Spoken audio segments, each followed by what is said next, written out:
Mike Bowler, the Link Local Network, Link Locally, Connect Globally. We're in Wheaton, Illinois at the IIT campus. We're in a break of the first in the series 6 seminars, Thriving in Global Economy and Crisis. We have one of the experts on the panel here tonight. We're very grateful she's able to take the time, but she's been involved locally. Yes. Strategies with some very large corporations. Is it okay to say IBM and some of their affiliates? I guess it is because I just said it. We have Robin Sharp with us. Profit. Yes. All right, Robin, what do you think so far? I think it's an exciting evening.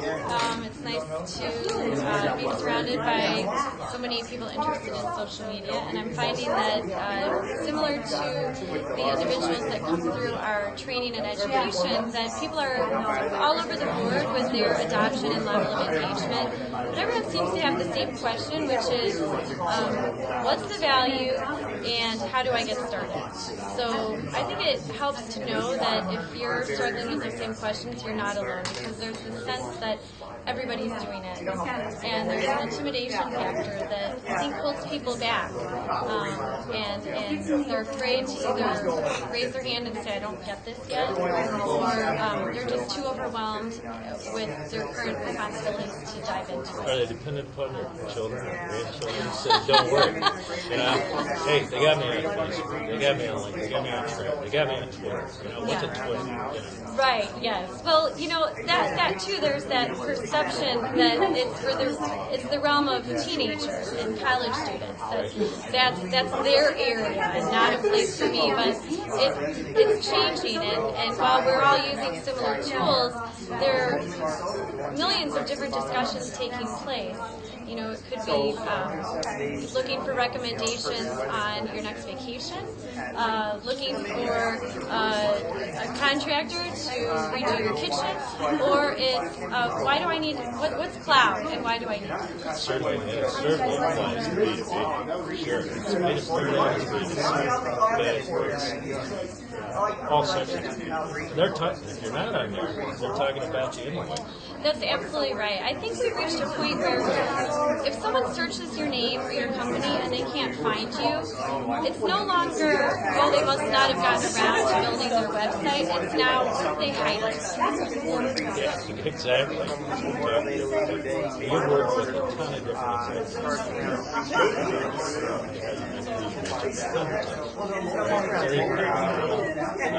way the same boat was focused, and trying to get started is not really fun, heavy expertise, maybe the resources, whether it's hours like our stuff,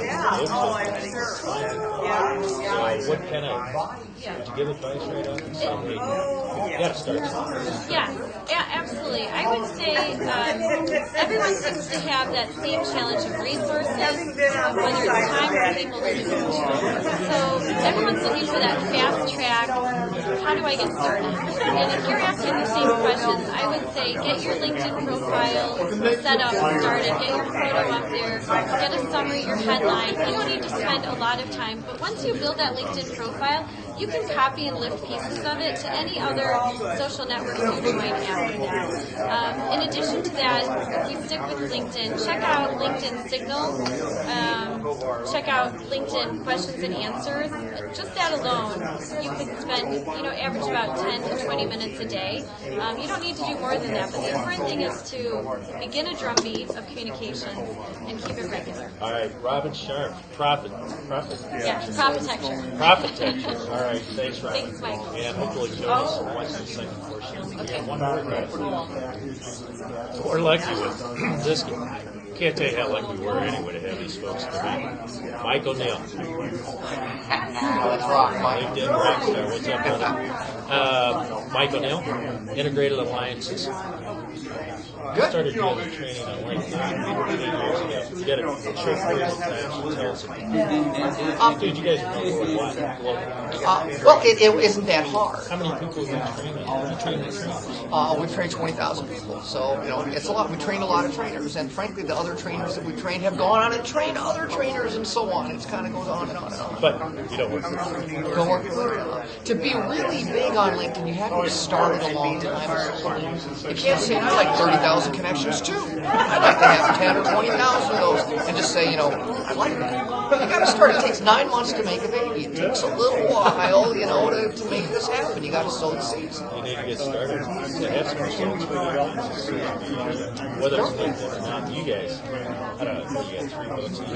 Books. Now, you can do some things to shortcut the process, though. And one of them is not to upload a list of everyone you know into LinkedIn and go invite them. That's not one of them. But there are ways like that to shortcut. But you're not just a lot, you're covering. Yeah, you know, you may be a guitar player, but you play in a band. You know, and the band is not that.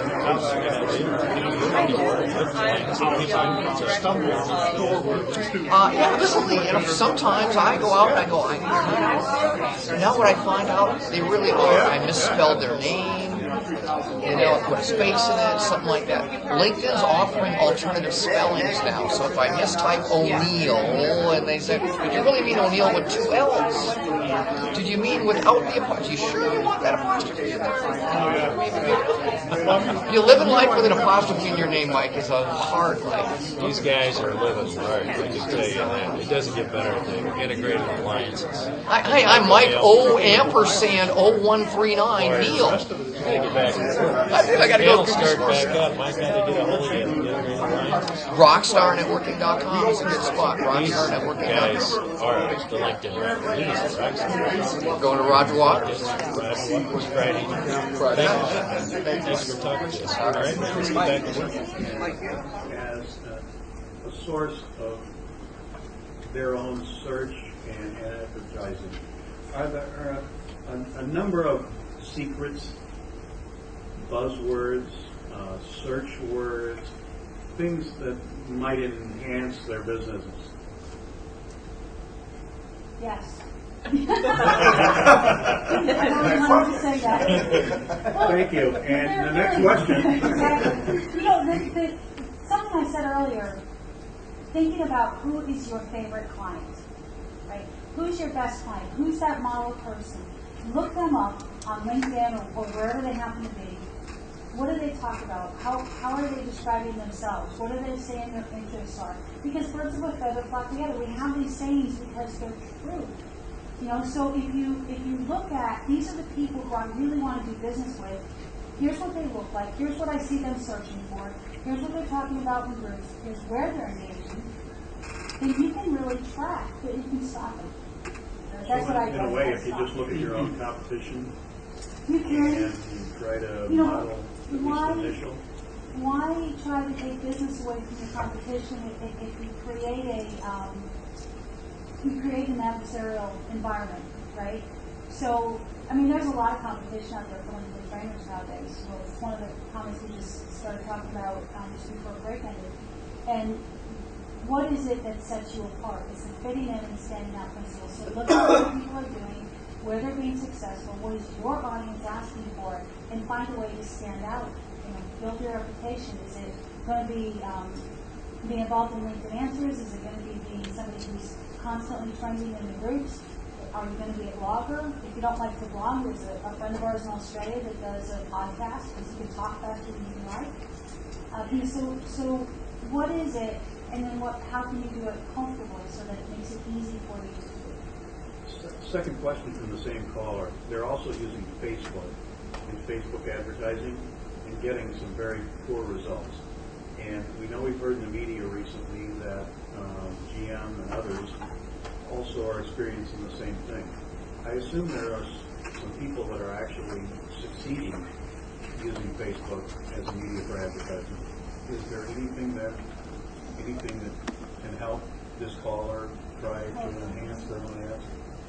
I don't know anyone that's successful on Facebook right now, but I go back to stick to the basics, and if it's not working, step back and something else. There's some simple things you can do on Facebook that aren't very costly, so why wouldn't you do them? Like a nice timeline photo. Why wouldn't you fill out the info section on a company page? I mean, these things that don't cost very much money are simple to do. Sure, taking care of those is just another space to put another billboard, though. And there's not a lot of interactivity that happens. We're pretty active folks out here, and we do not get a lot of action on our Facebook properties. I'm kind of surprised by that. We get a lot of action on our LinkedIn properties. I get more action on G+ than I do on Facebook, and I know that you have to have a bigger audience because people are not spending as much time there yet. But like Robin alluded to earlier, dig your well before you're thirsty. You know, if you know that Google is investing a lot in G+ and they're diverting resources to it, and people are out there, people like Guy Kawasaki, and people, Chris Brogan is out there. Chris Brogan shut down his LinkedIn profile because he said it doesn't do anything for him. Look, his audience isn't there. It makes sense, right? So, Well, I'll call you out on that one. Yeah, We like no, to call no, each I mean- other out on stuff. I don't think it's ever okay to delete your LinkedIn profile. right. Period. And I understand I'm these folks aren't watching out Chris Brogan in public and tell him that to his face. Sparks fly sometimes when you're in this space because you're dealing with a lot of emotion. People are out there because they're all emotional about, I'm a blogger, so I'm doing my blogging stuff. Well, frankly, you need to be over here too because your blogs need to be marketed through your social media I'm properties. sorry, Mike. If you are in business, you cannot run your business based on emotion for the most part, right? And you don't run your social campaign based on emotion, based on, well, I like it over here better. Okay, find the place that you like, but you've still got to use a business sense. You've still got to know, where are my customers hanging out? What am I trying to, why do I want people to reach out to me? And be ready to make adjustments and course corrections on a daily basis sometimes. That's actually a really good point, Lori, because particularly for larger companies like IBM and others, the thing they struggle with is how do I measure the return on the investment I'm making in social media? For some of the larger companies, it's a substantial investment. For small and medium-sized businesses, not so much, but still, relatively speaking, it's a significant investment. Are companies effective at determining what works and measuring what's working and are they getting a return for those investments? Robin, you sound like a metrics person. Numbers and because statistics. IBM's in my resume. Right? Yeah. Right. But interestingly, It's been measured. Yeah. In social media, it's still difficult. You know, that was the question in every session that I attended at South by Southwest Interactive was, well, how do you measure ROI? You know, what benefits should I be receiving? And, you know, it's interesting because almost the same answer was given by dozens of people, which is, it's hard to measure ROI on social media. It's like trying to measure that phone call you just put into a client to check in to see if everything's okay. Do you measure that? Social media is just another way of engaging and communicating and having a conversation. So, you know, there are indicators, there are key indicators, just like any other investment you make for your organization, you've got goals. And for every goal, you identify what the key indicators are that you're going to monitor and measure to see if you're heading in the right direction. And if those indicators suggest that you are making progress, then you're going to stick with it. If those indicators suggest that things haven't changed, you haven't moved the needle, then it's time to reassess and determine if maybe your time would be better spent elsewhere. And speaking of time, I wanted to touch on, you know, just because it's free doesn't mean you should go launch a Facebook page or a LinkedIn company page. And my reason behind that is because if you do not monitor it and other people come and start posting or commenting or saying something and you're not showing your presence there or responding, reacting, it really does you more harm than good. So if you're going to do that, make sure that you commit and that you've got resources assigned to monitor it and stay active with it. It doesn't even have to take a lot of time, but if you're not there every day, you know, I had a bad fall once and thought I broke my ankle, but didn't. And the next time I went outside, the grass was really deep. I was like, God, this grew really fast. And, you know, my daughter, having the same attitude I do, said, Mom, you have to mow it in 6 weeks. Good point. You know, it's been, you've got to be out there on a regular basis. There's a book, ROI Social Media. Stephen Brooks, got a co-author of that. And did some really groundbreaking work, and it's socialmarketingconversations.com. They said we were really talking to companies about how to measure, what to measure, how to decide what to measure. Like a phone call, you can't really measure, but what can you, and helping people with that. Well, one of the statistics that's really easy and that people can understand, it's just so simple and basic. It's like addition of single-digit numbers. Well, we got Single-digit numbers. On your homepage of LinkedIn, it tells you how many times your profile was viewed and how many times it showed up in search results. Web traffic. Okay? People understand that. So many hits on the website, so many hits on my profile. Now, if they come to my profile, that's great. Now, did anybody call? Did anybody click? That's where converting comes into play. Is you got to say something that, makes at least somebody love you. Well, maybe a lot of people like you, but somebody love you because the love yous pick up the phone and call, or they reach out. And identifying who should love you and why, and letting them the phone number to call or something to click on or something. Those are these things that you can measure. Now, that statistic can only be measured by users. So, corporate boss can't say, well, you got 17, you got 25. The individual users need to tell the boss they got 17 or 25. And that's where it kind of falls down a little bit. Is once sales reps are in a contest, or going to lose or make their job, something. Everything's based on some carrot in the sales world out there. The company can look at the company page traffic, and I did some studies that prove that the amount of traffic that individual profiles get directly relate to the amount of traffic that a company gets. I used Mike and I as an example on the first one, and I tracked our use and our views. There was a period of time where we were literally for about 4 or 5 weeks, we weren't on LinkedIn. We had some personal things going on, and we focused our attention on things that mattered most. And our personal views went down, and the company page views went down right with it. We completely tracked it, and that got me thinking, well, how is this happening for other people? So I started digging into my clients, and sure enough, completely, every one of them tracks. So you have your people out there working, you want to increase views to your company page, get your people on LinkedIn and out there working. Yeah, really good point. There's a lot of folks who work for a company. Okay, we work for this company out here, and it says I work for that company. But there's no way that I'm physically tied to it because I typed it in, I put an extra space, or I put an LLC at the end, or it didn't match up. Because here's the company, and unless I can pull it down from a list that I type in, I'm not on the company page. It may say I work for that company, but over here, So what happens now is these companies were put in before there were these little lookups. Software came along and made it easier. So we instruct people to go back into the companies, backspace over, and type it in again, and you'll see it drop down from the list and go, oh yeah, there it is, boom, and hit it. And that gets you up on the company page, whereas you might not be now. And I'll tell you, about half of the time, even people who should know better, even social media people sometimes don't do this. I was going to say, in addition to the metrics you referenced earlier, another easy thing you can do is a Google search on your company name or your thought leaders within your organization, your own name, and see, do you make it in the top 5, in the top 10, or are you on the 3rd page? Because search is especially, I know in IT purchase decisions, search is a strong influencer throughout the buying cycle, from scoping the issue to determining what vendors you're going to assess and look at to making that final purchase decision.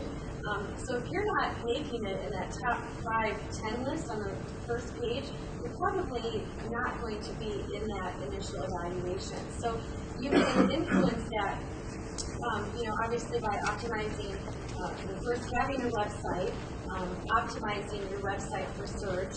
A company blog is a big one. Your activity on LinkedIn and using those keywords in your profile on LinkedIn as well. SEO is a big area, and there are people that specialize just in SEO. But even without hiring the big guns, there's still things you can do, at a more basic level to up your searchability.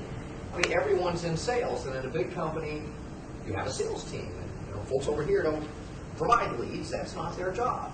In a smaller company, everyone's bringing in leads because they all want to stay working there. I got an invite a couple of weeks ago from a leader at Red Lobster or something. Rather than say Red Lobster, he said creative company. And I thought that was kind of interesting that the bulk of the people that originally got on LinkedIn fit in this nice little ball that you know, describe who they are and what they like. The largest part of demographic I'm looking now is students and college grads. You know, they're really going after that population. The fastest country on LinkedIn is one is India. I mean, you know, should a landscaper treat LinkedIn or social media or Facebook differently than a big company? Heck no. Look at what the big companies are doing. Why should you waste what you have no resources, no dollars to spend on research? So look at what the big companies are doing and what's working for them and figure out how can I mirror what they're doing that's successful. Because that's where you get you spend a lot of money on it, but it can also be free. You don't have to take your time. I agree with Lori. You know, social media levels the playing field for smaller businesses. I mean, remember the day when you're going to a trade show and you're an exhibitor and you're launching some new product and you've got your press release all ironed out and approved and ready and hoping that someone's going to pick it up and publish it. Well, it's no longer the case. If you know how to use the social media waves and you've built a network and your employees have built their network, your sellers, your CEO, you know, the C-suite, your marketing team or your marketer, or maybe that's 3 people covering all those roles, depending on the size of your organization. If you've really built that up, you launch that announcement, and that's going to spread farther, you know, than it used to. So that's the point, you know, with smaller businesses, it's level the playing field, and also smaller business, 1 man, 10 person, whatever it is, you have, you're better able to react, and you have more control. We work with a number of larger organizations on helping them orchestrate. That's what they're challenged by. They're saying, okay, my team knows how to use it, I've got everyone using it, now they're all talking about different things at one time, and it's really muddling the airwaves for us. So how do we orchestrate this, but not lose that authenticity? So that's sort of the next place that larger organizations are going in, and definitely brings more complexity. I do think there are some differences actually between small companies and large companies, and I think for the small companies, it's not a disadvantage.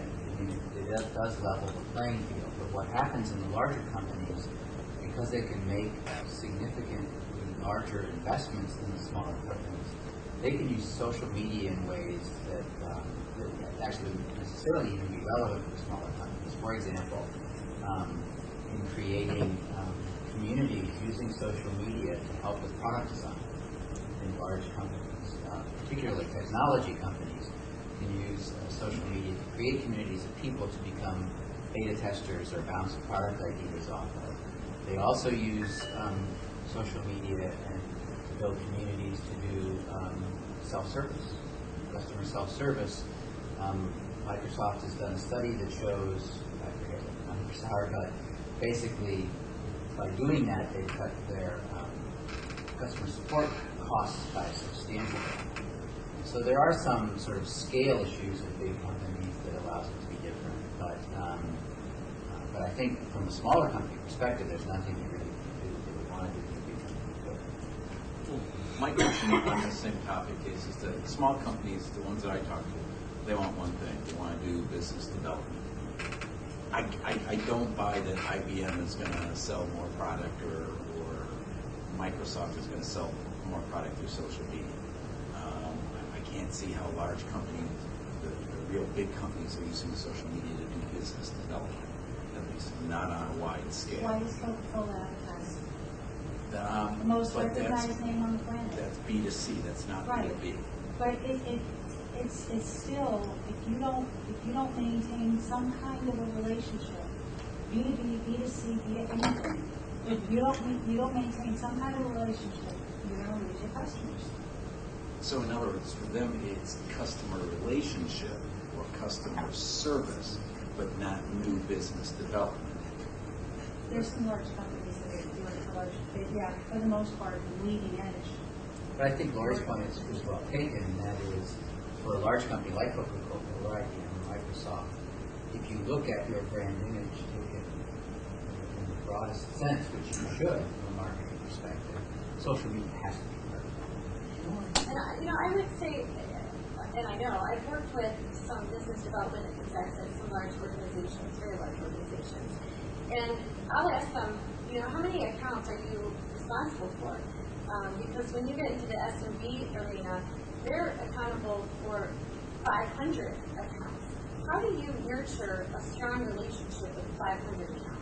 You know, I had one gentleman tell me, I could be in this job for 5 years and not even meet 100 of these individuals. So what they have found appealing about social media is that information that they share repeatedly throughout the day, they are able to communicate one time, leveraging those social media channels to all of those individuals. So it doesn't replace the face-to-face or the phone call, but it complements it, and it offers another way to network and stay connected to a large amount of people like that. Just to shift gears from a small. Oh, sorry. Go ahead. My question was, for small business, how much is it now relevant to actually have a website? Is website becoming redundant with all the social media which is coming up? No, I think More it's really done important to have a now. website. Yeah. That email address that says at something blah blah blah blah blah .com better have something at .com out there. You can't Something out create there. a LinkedIn company page without having your own domain name. And if you think about it, you can have a LinkedIn profile and it belongs to LinkedIn. Right, so you've got earned media, the kudos that you earn, the followers that you earn, the network that you build. You've got paid media that you advertise on Facebook or LinkedIn or in the news or wherever. And then you've got your owned and operated media. You know, at the end of the day, I go home to my own bed. I want people to come to me and engage with my company, engage with the products and services that we have to offer. If I'm on Facebook, you know what my fans are seeing? My competitors' ads. You know, if I'm on LinkedIn, people don't even see the ads. They don't know where they are. And I might be in a group and answering a great question, and then a competitor comes in right behind me and makes a better point. I'm thinking to myself, why didn't I think of that? You know, and so that ownership is something you can never, ever, ever relinquish. One of the things that was a link site is something you want to consider. Because you start to have so many links. I got my Facebook page, I got my Facebook profile, I got my LinkedIn page, I got my LinkedIn profile, I got my Twitter ID, I got my blog, I got mine. And a page that has all of those together is a really nice spot. So people ask us all the time, where do I send someone? What did I say? Rockstarnetworking.com.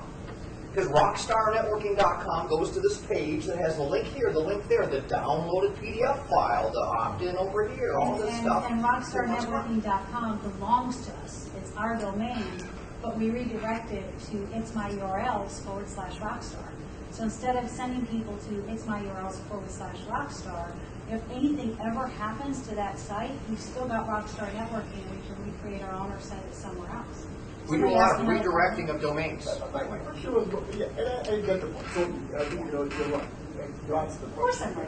I'm right. But the thing is, how to keep those, web pages that are so pale compared to the richness of what is happening on the social media, how to keep up with that. For a small business, and we're not talking about the big businesses.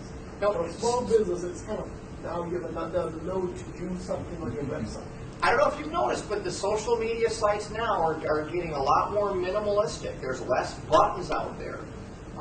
One of the big technologies that's going on in LinkedIn, and they borrowed from Facebook, is hover over technology. So I take my mouse over this area in the middle, and these little menu things appear. Like, share, follow, reply, but I move my mouse away and there's nothing there. The minimalistic look is the in thing. I do a lot with user interface design now. We just built an online university, so I had to do a lot of UI design. It's the Apple website, the white and gray. It's LinkedIn used to be a lot more complex. They went from 3 columns to 2. Put them behind little menus that drop down from the top. If you looked at it, you'd go like, wow, before and after. It's getting simpler. The Yahoo page is a thing of the past. It's much simpler. But you got to be curious. You got to move your mouse around and click around a little bit more. But the idea of these pages where they just hit you full of stuff out there, the trend's the other way. Yeah, Very much so. something that a small business can do, though, if you have a Twitter account, you can embed a Twitter feed on your website that keeps it fresh and rich. You whether or not you want to do a blog, I blog for a couple of companies that don't have a blogger in-house, and they have a pool of people that guest blog for them. And you can have your links to your LinkedIn page, or your Facebook page, or your Google Plus profile, or wherever you want to send people. So there's ways that you can integrate rich media and a richer environment into your own operating space. I would agree that a website is still important, and it would be back to that point about your search ranking, because your website, if optimized, can play a very strong influencer in what your ranking is, followed by a blog, using keywords through your social media participation, contributions you may make on Wikipedia, link love. But I could, if I know where you're going, if you're going to leverage your network to drive your business, and you're using Twitter or LinkedIn or Facebook as your place for building that network, nurturing your relationships, maybe we'll see some people start to be successful going without a website. I have yet to see that, and I would not recommend it, but it's one of those creative areas that if you want to give it a shot, and if it starts working for you, and you didn't have to throw out those thousands of dollars to get a website launched.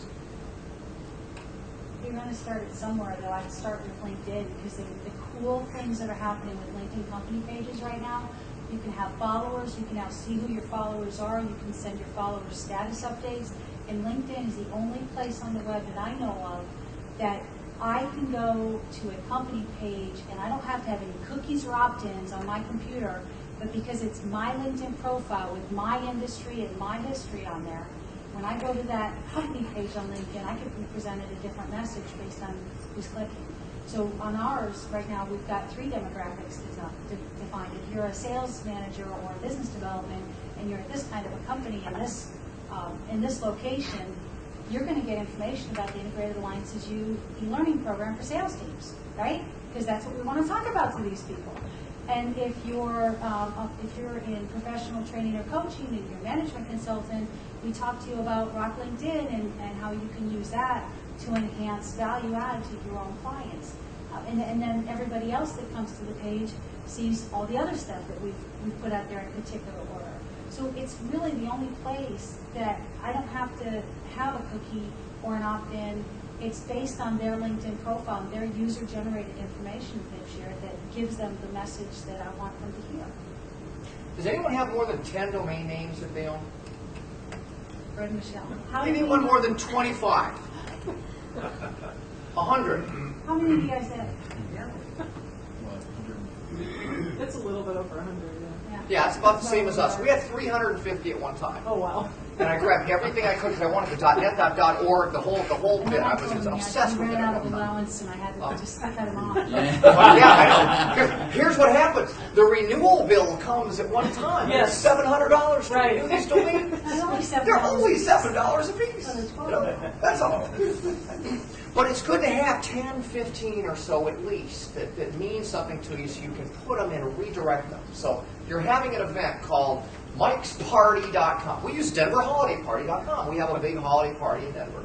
DenverHolidayParty.com. This year is the 10th anniversary, and you're all invited. People Live from all band. over the states. It really rocks. You can see Lori and I sing. Or you have to hear Lori and I sing. You can just tune out if you want to, but we're going to get up there again. But before the event, that URL goes to the registration page, and afterwards it goes to the pictures. Because you're redirected to the registration page, you're redirected to the pictures. And when Bitly is another one of these tools that you use it intermediately, and you can point over here one day and over here another day and get statistics on it and see how many people are clicking on it. And even beyond that, where did they come from? Where did they go? Some of these things, some people really like to pore over. I'll bet you really like to pore over statistics, don't you? No, I don't. I don't have that kind of time. I'm But if sure. you had that kind of time, Frankly, there aren't many people who really enjoy it, but there's tools that I help like to to do it do 10 nice minutes a day. graphs. That's it. What does Splash Media have, Nori? What's that tool from Oh, Splash Media? Splash View, that's brilliant. I've got lead generation campaigns going with Splash View and the splashview.com. And it allows me to check all my inboxes on the same page. Facebook, LinkedIn, Twitter, and different places, multiple handles and stuff. And it lets me see the metrics. If I send out this many tweets of questions trying to generate a response, how many people are responding to me? What's the statistic? 17% right now. I send out a rotating list of about 9 questions, and about 17% of the people are responding. And not only that, it'll show me who's responding that I didn't ask, which is really cool. Because those are the people that are raising their hand, that are overhearing your conversation and say, oh, that's cool. I want to know what you do. Thanks. Let me show you. Monitoring tools are one of the really big hot things, and the monitoring tools that go across platform are really the next part, because LinkedIn's the last one to kind of play the monitoring tool game. All kinds of tools for especially Twitter's the biggest tool there is for monitoring out there. But the others are going to come across. The other thing that you're going to see coming down the road are going to be through the use of application programming interfaces. It's how software talks to software. I talk to you over an API, you talk to me. Acknowledge, receive, this kind of stuff, right? Is we're going to see dashboards that incorporate messaging perhaps across platforms. So, I mean, all the time I sent you a message. Ron, I sent you a message. Where? Was it a LinkedIn message? Was it an email? Did you comment on something? Did you tweet back? Was it a DM? Did it come in here? Did it come over there? I don't know where to go nowadays. And the solutions to do this are coming. It's just that the APIs that connect these things together are stronger in some of the programs than they are in others. And some of the programs will only let you read, you can't write. LinkedIn doesn't like you to write to it. They let tweets do it, that's about it. But things are coming, and these, when someone tweets something nice about you, wouldn't you like to know about it and maybe, acknowledge it? And, it's out there for Twitter, and it's just breaking ground now for these others out there. So. I have another follow-up question. No conversation on social media can be completed without a question on privacy. I love privacy. My question over here is about, I think there's a benefit to share more and more about yourself, about your personal life and your business, and mix it and match it up all together. And, where's the line? That's a great question. Stand up. No, really, stand up. I'll show you where the line is. Privacy, no? Take a step forward. Are you ready right now to take a step forward? Well, look down. There's a chair in your way, right? But and you can sit down again. So if there wasn't a chair in your way, I get it all the time. But if there hadn't been a chair in your way, if you just stood up and stood right there and you'd have taken a step forward, you could have literally taken that step forward because you knew there wasn't anything in front of you stopping you. And that line, you could go over that line. I see people crawl over those chairs all the time. You draw a line in the sand, that moves. But the thing is to decide up front, what am I willing to share? What do I want people to know about? There are some professional women that I've interviewed that do not talk about their kids. They won't talk about their husbands. They won't talk about their family life at all. They're very public figures, and you can find out anything about them you want to know except for what pertains to their family. Right, but you've got to make those decisions up front, because the night I took a picture of Mike getting his hair done, and I said, can I put this on Facebook? And he said, yes. He didn't think about the question I was asking until the next day when his friends had posted comments about how cute he looked in foil. I was getting highlights. We had a discussion right about that. No, don't show anybody that. Right? Look, he's blushing. I can't do that every day. So, you have to decide for yourself, because it's going to be different for everybody. What I am comfortable with, and I have to, I sat on the stage in Canada with Facebook and Google privacy officers, and I said, how do you guys decide what to allow us to make public and private? I mean, there's so many, it's got to be as different as the number of people that there are out there. What do you want to keep private? Don't share that. They shared that. They shouldn't have shared that. What was okay with them? How come it wasn't okay with them? So that's why there's all these complex controls that allow you to turn this on and that off. And a good place to see privacy in action is looking at President Obama's profile on LinkedIn. Because he's not showing his activity feed, he's not showing who else viewed his profile, he's not, he's got a lot of these things shut off. But at the same time, when you look at his profile, it really identifies his credentials well, and it supports him as a credible person without making any statements that could be politically charged. is the president now. So it's a very political office. But it's just the facts presented in a really nicely laid out way. But it's still, all of that other stuff is shut down, right?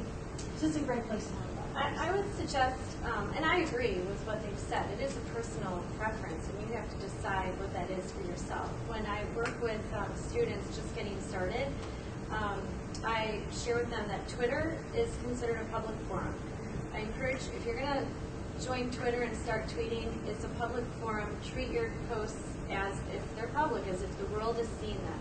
You never put anything down in writing that you don't want to share with your grandmother, your spouse, or your employer, right? So, you still follow those rules, things you don't want other people to hear or see. Remain positive in your posts and your tweets. Be respectful. If you can continue to follow those, basic principles in that public forum, you're going to be fine. You hear these nightmare stories about someone, said something wrong and it goes viral and the whole world is against them. Well, that doesn't happen to a lot of people. If you follow those basic principles, you're going to be fine. On LinkedIn, you probably do want to be a little bit more I suggest being a little bit more conservative with your privacy settings. I experienced this several years ago when I left my previous employer. I found that a lot of people were trying to connect to people at that previous employer, right? So at the time, if they connected with me, they now had visibility to my entire network, right? And I realized that some of these people were sellers, right? And so I'm much more particular. I'm thoughtful about who is in my LinkedIn connection because I don't want them to see my entire network if I don't have that relationship. But yet, those who I do have a good relationship with, I'm willing to open that up to them. It's that I've got some connection with you personally, and I'm opening the doors to you, to my network, because you may find that I'm, connected with somebody that might help you. And that's how I've chosen. So you'll see that my connections on LinkedIn are quite a bit smaller than Mike and Lori's. The great, brilliant point that you just saw played out right here is that she's made a very thoughtful choice. And as have Mike and I, and everybody that we talk to that's a professional in this space will tell you what their privacy and their particular preferences are. And that mirrors the way that they build their network and the way that they engage online. And it just, everybody's got to make that choice, and it's got to be something you're comfortable with. But that's brilliantly said. I just add one real quick thing to it. Get a corporate policy statement if you work for a firm, so at least employees know what's okay and what's not okay. People are not going to gripe or complain or bitch or anything about it as long as you say, this is okay, not okay. And that's just enough. And there's plenty of examples if you just Google policy statement and download one and replace those names with yours. We get up a little bit. Yes, Tom? One of the suggestions was to get engaged, make comments, be helpful, put yourself out there, start slow and build it. There's certainly a lot of people who I wish wouldn't be as engaged as they are. And they just, I think, make horrible use of LinkedIn in terms of what they're putting out there, how they're putting it out there, the quality of the stuff that's out there. Could you give us the 3 biggest things to make sure you don't do, or how you can misuse LinkedIn and hurt yourself more than help yourself? Number 1, don't ever connect your Twitter feed to LinkedIn and allow all of your tweets to update LinkedIn. It's a completely different environment. There's a couple of people that I see that have done that. The Fowlinator is one. Jim Fowler, the founder of Jigsaw, he tweets every couple of weeks. No big deal if all of his tweets feed into his LinkedIn profile. But for people that tweet several times a day, on LinkedIn, the environment's going to be like, what are you doing? You're not working. You can't be working. You're talking too much. So that would be number 1. Yes, okay, let's get more. I would say I often tell folks to follow the 9-to-1 ratio. For every one self-serving post you put out there, like come to my event, check us out in the exhibit hall, look at this award we received. For every one of those, we should have 9 value-add contributions. Meaning that think about talking to a client or a prospect. If you just put something out there that's helpful to them, that's going to make their day better, might help them make a decision, make their day easier. Well, women are chatty and guys are more. They are. I mean, it's our. You're one of Forbes' top 50 people. You should go out there talking about muscle cars and music. Okay. All right. So half. So I take half of that back. Half a cup. No, guys, women, I believe, want to create a warmer relationship first and get to know you a little bit more, and then they'll open up a little bit more. Guys go, well, 426 cubic inches? What's the horsepower on it? And what's the gas mileage? And it's got how many? And 16-inch tires? I'll take it. The color blue kind of brings this emotion out in me. Maybe I should look at the red one. That tire is kind of like when the sun's on it. What is it they say? It takes one to know one. So here's my advice: find a spouse that you can survive with using social media that won't kill your relationship, and it will maybe even help it a little bit. Because I had a relationship when I first got involved in LinkedIn where my wife didn't get it. And every moment I was on, it was a moment that I should have been doing something else. Me and the video game LinkedIn and the video game were accumulating equal being, equal value. Mario Brothers, LinkedIn, they're the same to her. It's funny you should say that. I love Mario Brothers. Oh, if we work Mario Brothers into our shtick sometimes, don't we? But I'm serious. What you find is when this is a little off track or maybe dead on track is if you're in a relationship and your spouse is you're really into it and she's not, or she's into sports and you're not, whatever it is, we're starting to see where the coupling up is happening. Okay? And if you're really into tweeting and your wife is not, and you're at the restaurant, you got a problem. Because Lori's going to tweet that she's there. She's going to take a picture of it. Going to go like that, tweet it. And does she always do this? Yeah, she does. She always does. So I didn't really answer your question in the right way, but my way, don't find somebody who can't keep up with you. I was just going to add one more thing. Don't hesitate to take them off your inbox, your feed. I mean, my colleague Paula and I were discussing this the other day with one of our clients. Paul shared that, on a daily basis, he spends about 20 minutes in the morning. He does a little reading, monitoring, checking in, answering a couple questions, maybe putting out a tweet or two. Part of his monitoring is, did this person bring me any value today? Did they bring me any value yesterday? What about the day before that? If not, I'm not going to follow them anymore because they're just filling up space and I don't have the time. We need to be efficient.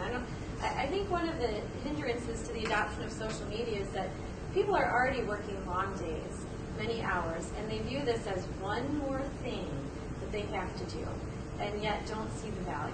Well, you don't want to fill up your time with a lot of muck, right? If you're not getting value from it, if you're not getting value from a particular person you're following on Twitter, or you're getting too many updates through them through LinkedIn, disconnect from that person. Unfollow them.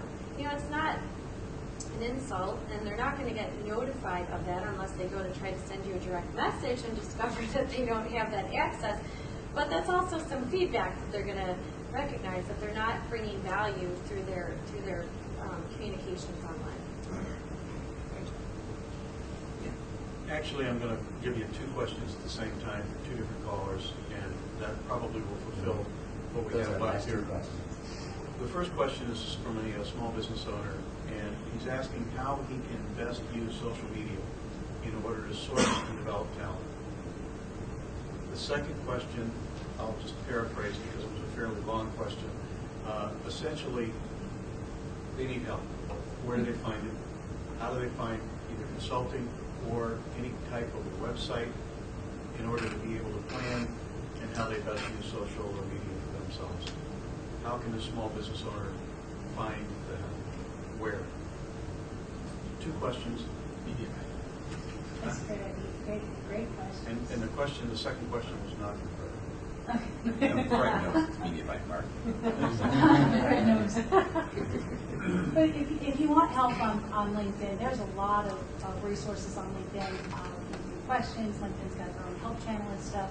We've developed Rock LinkedIn. If you really want to rock LinkedIn, go to Rock LinkedIn. It's a free training site where we've brought all of the resources that we've developed over the years to one place where people can find it and find value. And that's really the key of what do I look for.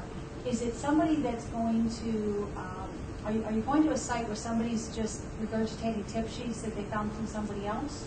Or are people that you are following to learn a particular thing, whether they're a Twitter expert or a social media expert or they're focused on ROI or whatever the topic is, do they have something valuable to add to the conversation?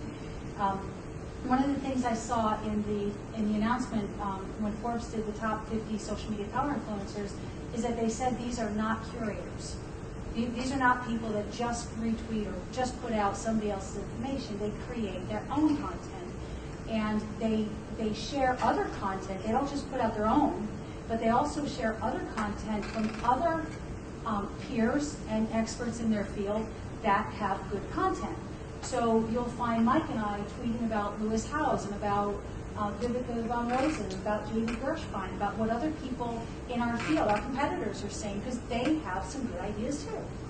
And then we add our own voice to the mix, and what happens if you can learn to do that in your own industry is that people start to come to you for information because they know that the information you're providing is valid.